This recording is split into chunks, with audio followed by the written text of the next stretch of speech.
Welcome to the show. Tucker Carlson, the former Fox News propagandist, has bravely and courageously returned to Russia to produce more pro-Putin propaganda and question American democracy as he loves to do. This is Tucker Carlson's unique brand of, it's not journalism, but it's what Putin might call beautiful journalism deserving of a standing ovation. So here is Tucker looking extremely sunburned, explaining why he's back in Russia, what has happened since his last propaganda trip to Russia. And this is it's inextricably wrapped up in Trumpian foreign policy, MAGA's view of our traditional Western liberal allies versus authoritarian strongmen. So there's a lot of meat on this bone for us to talk about. Let's listen to Tucker's brave declaration about being back in Russia. Since we left Russia, Moscow, where we are now, in February after interviewing Vladimir Putin, we've watched from the United States as the Biden administration has driven the U.S. ever closer to a nuclear conflict with Russia, the country that possesses the world's largest nuclear arsenal. Now, of course, that one sentence is, wait a second. So Russia invades Ukraine, alludes to the possibility maybe of having to use nukes. The United States and our allies say, hey, Ukraine needs help defending itself. Let's help them do that. It's the US's fault that Russia might become even more aggressive when Russia is the invading force. That's already a completely backwards way to even sort of draw the parameters of this conflict. But let's continue. It has accelerated ever since, and it's reached its apogee so far in the weeks after Trump's election. He's now the president-elect. In that time, just a few weeks ago, the Biden administration, American military personnel launched missiles into mainland Russia and killed at least a dozen Russian soldiers. So we are... even that soldiers were killed during a war that Russia started. I'm not for killing. I'm not for violence. I'm not a fan of rockets and guns and bombs and grenades. But Russia started a war and some of their soldiers died. And Tucker goes, look at the crazy stuff Biden's doing. Russia started a war and some of its soldiers died. Is there any scenario where we can say that's war that would more closely and more accurately represent that than this? No, but it's Biden's fault. To most Americans in a hot war with Russia, an undeclared war, a war you did not vote for and that most Americans don't want, but that is ongoing.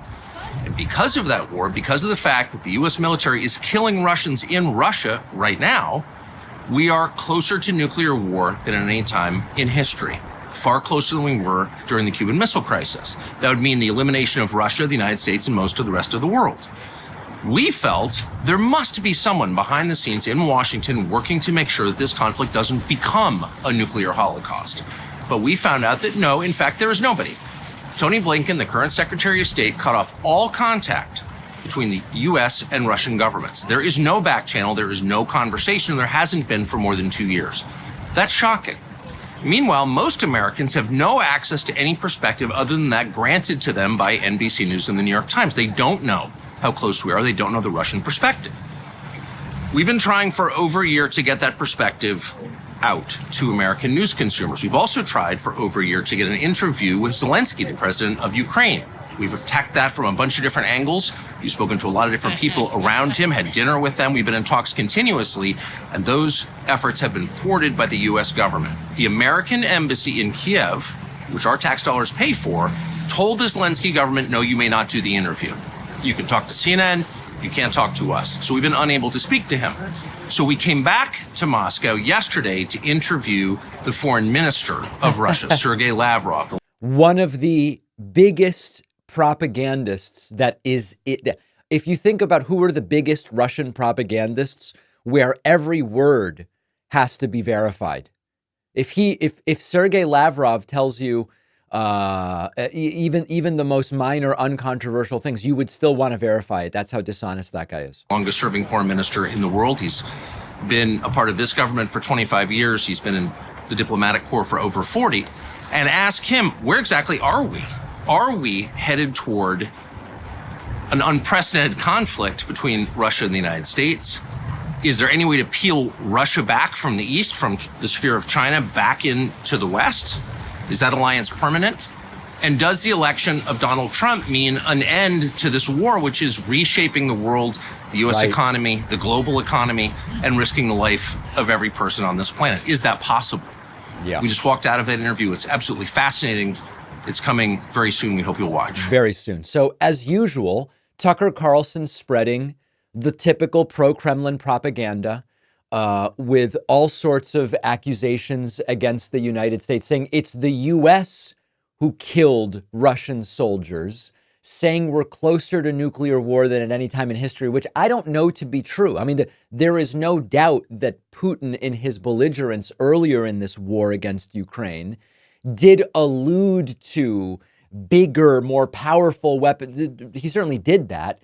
I don't know if we're really closer to nuclear war than at any time in history, but we have to zoom out and consider that this is the type of rhetoric that not only downplays Russia's role in its own brutal invasion of Ukraine, that really is the catalyst. Tucker will never tell you that. But it's also that the real villains, not only are they not Putin who started the war, the real villains are the United States and other democratic countries that democratically select their leaders. And Tucker's comments don't exist in a vacuum, and that's why this is so critical. The broader trend we've seen under Trumpism is they lionize the authoritarian strongmen. MAGA much prefers to be cozy with the authoritarian strongmen and instead are skeptical of our Western democratic allies. And so when we see Tucker Carlson getting cozy with the Kremlin and its narratives, it's not that different than when Trump said, oh, Putin's savvy. And I believe him. I mean, he said they didn't hack. I believe the guy. He very strongly denied it. Or when he falls for Kim Jong-un's love letters, or when he says Viktor Orban and Xi are such strong, powerful leaders. And so the theme here is Trump and MAGA favor autocrats over Democrats. They alienate longstanding partners, NATO, and they cozy up to regimes that stifle dissent, crush freedoms, and don't have a free press. And so this mindset, which says democratic alliances, those aren't so good. Authoritarianism, that's cool. That's a real threat to how the U.S. positions itself in the world. They elevate leaders that prioritize power and authoritarianism and autocracy, and it weakens a global fight for democracy. I prefer democracy, right? It's a terrible system, but better than all of the other ones, something like that.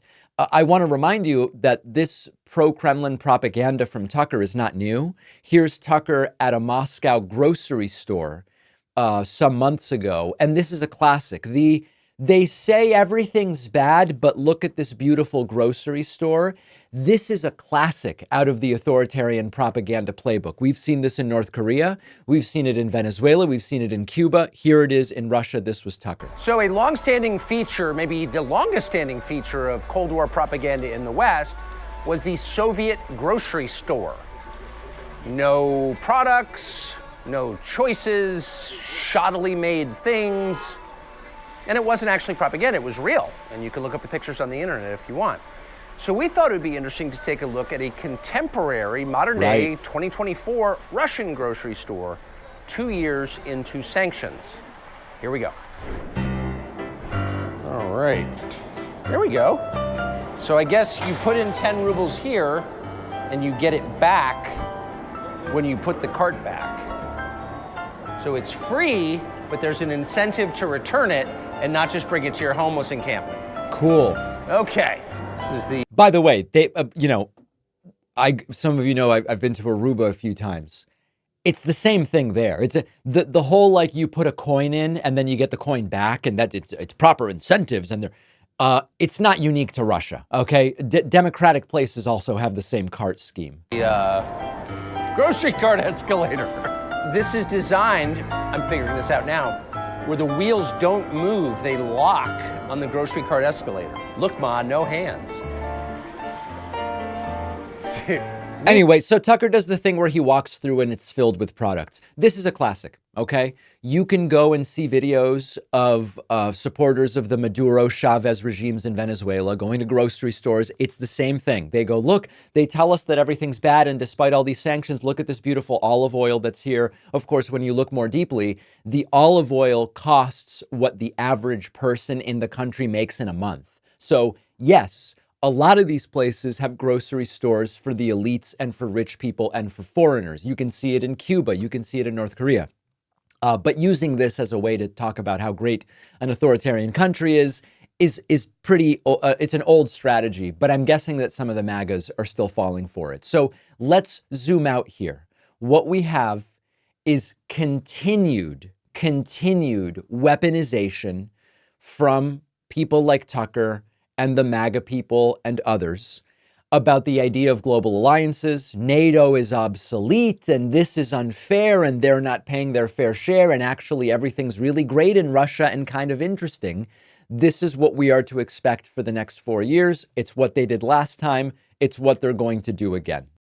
Many of us have bad habits we want to kick. Finding motivation can be hard, especially when life gets heavy and the bad habit seems to be what's keeping you sane. Thankfully, Fume is here to help you prioritize your health in a way that will not disrupt your daily life.